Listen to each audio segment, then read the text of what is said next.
Eu sou o pastor Lucas Durigon e vou acompanhar vocês nesta segunda temporada da série O Problema do Mundo e também a sua solução, que é Jesus Cristo, Salvador. Serão 7 semanas, 7 estudos e eu quero te convidar a acompanhar com a gente.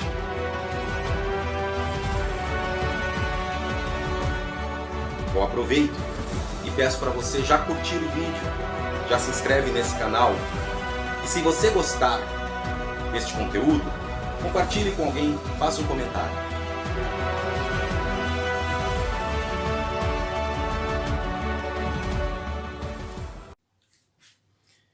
Então, neste vídeo, nós vamos falar sobre fugir do pecado. Nós devemos fugir do pecado sempre que ele se apresenta diante de nós. Eu vou ler com vocês um trecho da Palavra de Deus, no livro de Tiago, capítulo 1, versículos de 12 a 15. Bem-aventurado o homem que sofre a tentação, porque, quando for provado, receberá a coroa da vida, a qual o Senhor tem prometido aos que o amam. Ninguém sendo tentado diga, de Deus sou tentado, porque Deus não pode ser tentado pelo mal, e a ninguém tenta. Mas cada um é tentado quando atraído e engodado pela sua própria concupiscência. Depois, havendo a concupiscência concebido, dá à luz o pecado, e o pecado, sendo consumado, gera morte. Eu e você precisamos fugir do pecado, escapar das armadilhas do pecado. Entenda uma coisa: a nossa carne e o diabo, ambos têm um objetivo com relação às nossas vidas, ao nosso espírito. O objetivo da carne e o objetivo do diabo é fazer com que pequemos. O objetivo da nossa carne é que cometamos pecado, e assim também o diabo deseja para nos afastar de Deus. E qual que é o nosso papel? É lutar contra o pecado, é fugir do pecado. Existem duas formas de fugir do pecado. Uma é preventiva. Quando eu vejo que está se aproximando, quando eu vejo que está perto de mim e eu fujo para não correr o risco de cair em pecado. O fato de que depois que eu, de repente, até cair no pecado, talvez seja um pecado que me amarre, que me segure ali, eu tenho que fugir daquela situação que me segura. Mas uma coisa é certa, eu não posso me deixar deliberadamente brincar com o pecado, ficar ali, ficar passeando com ele, ficar ali abraçando o pecado, isso não. Eu tenho que de alguma forma me desfazer, me desvencilhar, como alguém que foi pego numa armadilha de rede e precisa sair dali. Muitas vezes nós somos pegos e precisamos fugir, tendo sido pegos, e muitas vezes precisamos fugir antes de sermos pegos, percebendo que está chegando perto aquela armadilha. Uma das estratégias de Satanás, um dos objetivos, uma das tarefas de Satanás, dos seus demônios, é preparar armadilhas para que nós caiamos no pecado. É preparar situações. E nós precisamos estar atentos a isso. Precisamos observar essas situações para entender que nós devemos nos prevenir antes de cair, antes de entrar, antes de ser enganado. Tem um ditado que diz que nós não podemos evitar que um pássaro voe sobre a nossa cabeça, mas podemos impedir que ele faça um ninho na nossa cabeça. Satanás está em derredor, buscando a quem possa tragar, bramando como leão, e ele está tentando encontrar um meio de fazer você pecar, de nos fazer pecar. E ele está ali, e de alguma forma nós não podemos impedir dele estar ao redor, mas podemos impedir dele nos alcançar. Nessa questão de fugir, seja preventivamente ou seja depois de ter caído, nós temos que lutar contra isso, às vezes até ao sangue, até o limite das nossas forças. Eu vou dar um exemplo para você de uma situação. Vamos imaginar uma situação em que você é casado, casada, e no seu emprego tem pessoas ali de várias idades, homens, mulheres, enfim. E de repente você começa a frequentar um determinado local de almoço e uma determinada pessoa do sexo oposto também frequenta o mesmo local. E de repente você percebe que aquela pessoa começa a fazer questão de ir no mesmo horário que você, sentar na mesa com você. O dia que os colegas não vão, aquela pessoa resolve ir, porque você vai e resolve te acompanhar. E você começa a perceber ao longo do tempo que aquela situação está ficando um tanto estranha. E você começa a perceber que aquela pessoa começa a puxar papo com você, te elogiar, enfim. E você percebe que aquilo não é normal, está com cara de uma situação forjada, forçada, uma situação construída, tá? Isso é uma armadilha. Você pode não ter feito nada, não fazer nada, mas alguma coisa está sendo preparada para te laçar. Este é o momento exato de você fugir. Olha só, não tem problema nenhum ter amizade com pessoas no trabalho, até do sexo oposto. Porém, às vezes desenha-se uma armadilha de forma clara, né? De repente na tua casa você não está bem com seu cônjuge, de repente você está ali ouvindo algum elogio, está ali o seu ego está sendo acariciado, e você começa a perceber que aquilo está te levando para uma situação estranha. De repente essa pessoa começa a preparar dias para se encontrar sozinho, sozinha com você, ali no almoço. E o que você pode fazer para prevenir? Muda o horário de almoço, local, começa a ir em outro lugar, chama outros amigos para estarem juntos, faça diferente ali. Mas às vezes a pessoa até quer passar por aquela situação, gosta daquele momento, daquela convivência. O fato é que isso pode ser uma grande armadilha. E é necessário que você esteja atento, esteja atenta para perceber que você precisa fugir disso antes que esta situação te leve a um pecado de adultério, por exemplo. Antes que essa situação te amarre. E vamos supor que você até se deixou levar e cometeu este pecado. Depois de tê-lo cometido, você está amarrado como naquela armadilha de rede que eu falei no início, e você também precisa fugir disso.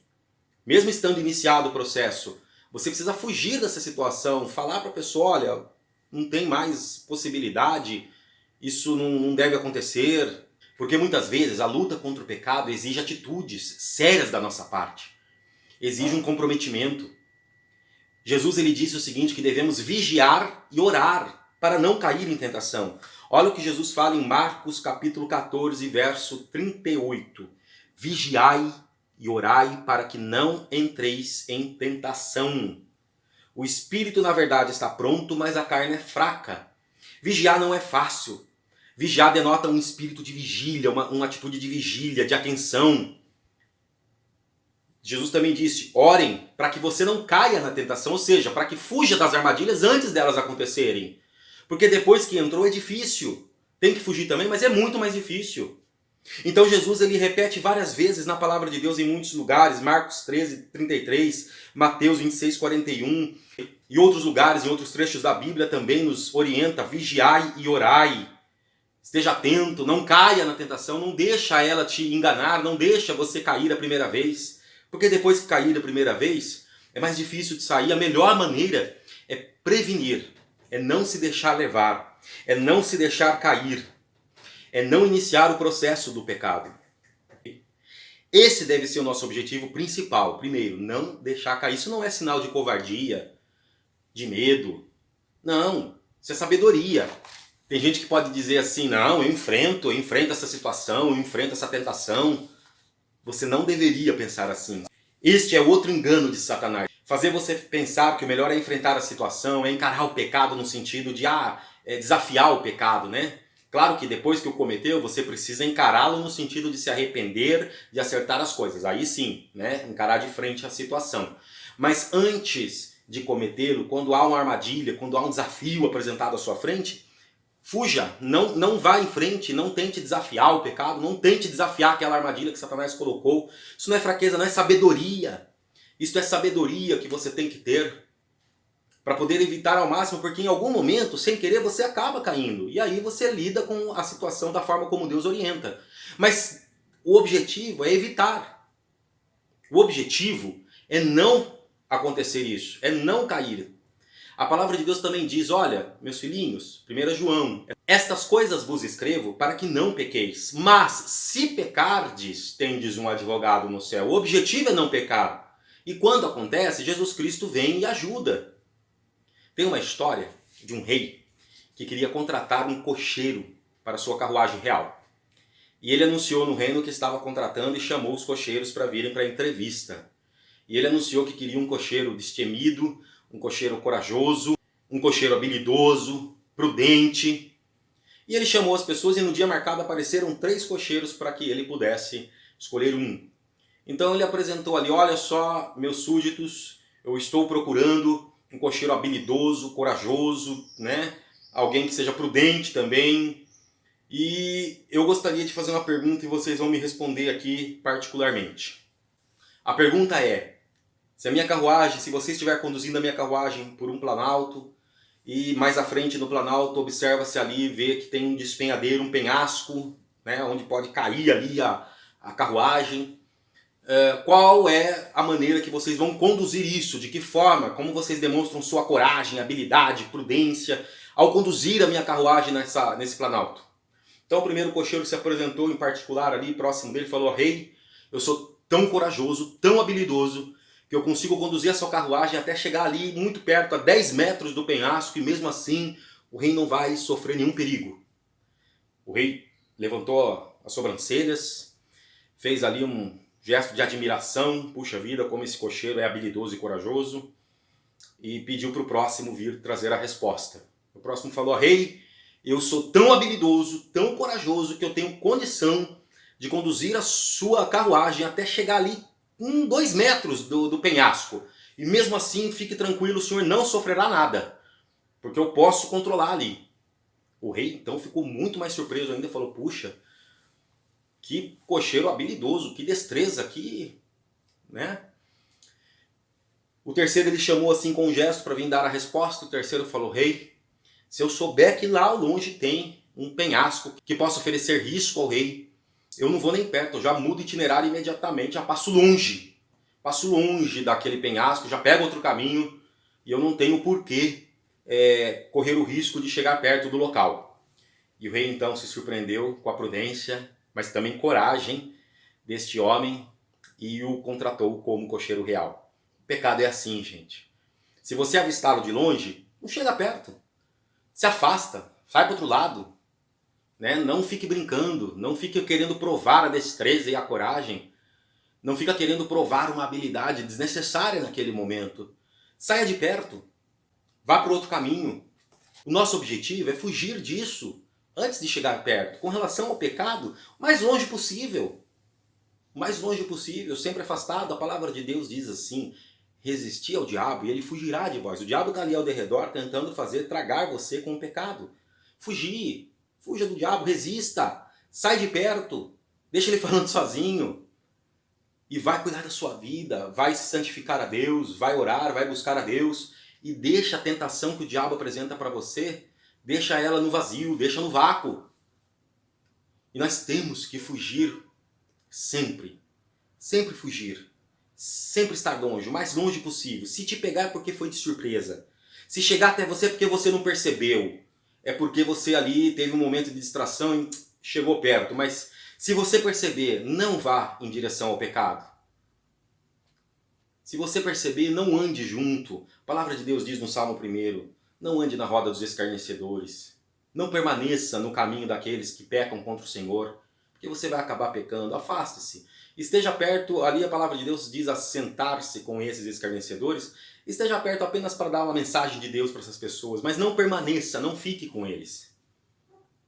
E assim você vai evitar problemas para a sua vida. O pecado tem uma força destrutiva. Ninguém fica chegando perto de uma bomba atômica ou de uma mina enterrada no chão para ver o que acontece. Deixa eu lá ver se ela vai desarmar mesmo. Se você souber de um campo minado onde tem minas enterradas no chão ou um local que tem uma bomba, você vai passar o mais longe possível, não é isso? É assim que tem que ser com o pecado. Fuja. Saia de perto. Em nome de Jesus. Deus te abençoe.